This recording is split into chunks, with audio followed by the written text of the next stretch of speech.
Masyarakat tak puas sama rezim Jokowi.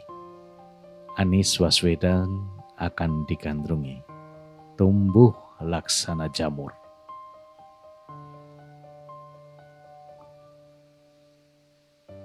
Sosiolog Musni Umar PD akan masa depan dari perolehan suara yang akan dimiliki oleh Anies Baswedan di Pilpres 2024. Dirinya mengatakan mantan Menteri Pendidikan tersebut akan terus mendapatkan suara baru seiring dengan tumbuhnya relawan baru. Menurutnya, hal tersebut terjadi karena banyak masyarakat yang merasa tidak puas dengan keadaan yang terjadi di era Joko Widodo alias Jokowi. Hal inilah yang menurut Musni akan membuat pendukung dari mantan gubernur itu tumbuh subur laksana jamur di musim hujan. Relawan Anies tumbuh laksana jamur di musim hujan. Warga berbondong-bondong dirikan relawan Anies, ujar Musni Umar. Dikutip dari unggahan Twitternya, @musniumar.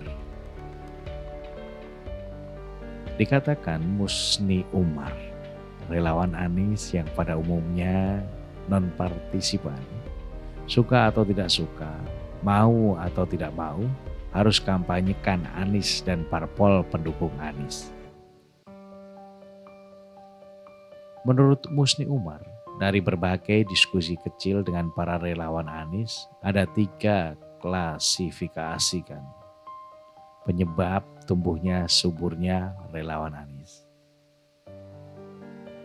Pertama, aspek ekonomi, para pengusaha yang pernah sukses di bidang konstruksi misalnya. Di era Presiden Jokowi, mereka gulung tikar. Penyebabnya semua proyek diberikan kepada BUMN, ucapnya. Kalau menjadi subkontraktor BUMN, pengusaha kecil menengah diperas harga dan pembayarannya bisa 4 bulan baru dibayar, lanjutnya. Lanjut Musni Umar, mereka yang muda bergabung menjadi relawan Anies karena merasa tidak ada masa depan di era Presiden Jokowi. Mereka ingin ada perubahan agar mudah dapat pekerjaan, ada keadilan dalam bidang ekonomi. Selain itu, Musni Umar mengatakan, mak-mak merasa apa-apa mahal, terutama sembako. Kalau sudah naik harganya tidak pernah turun, karena yang menguasai 9 bahan pokok adalah penguasa tertentu yang berkolaborasi dengan penguasa. Kedua, aspek politik.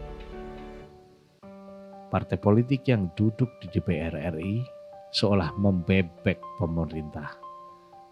Sejatinya mereka menjadi pengontrol pemerintah agar cita-cita Indonesia merdeka bisa diwujudkan. Tugasnya. Sementara untuk ketiga, menurut Musni Umar adalah aspek hukum. Sudah menjadi rahasia umum bahwa hukum Indonesia tajam ke bawah, tumpul ke atas. Mereka sebut kasus Sambo merupakan contoh rusaknya penegak hukum.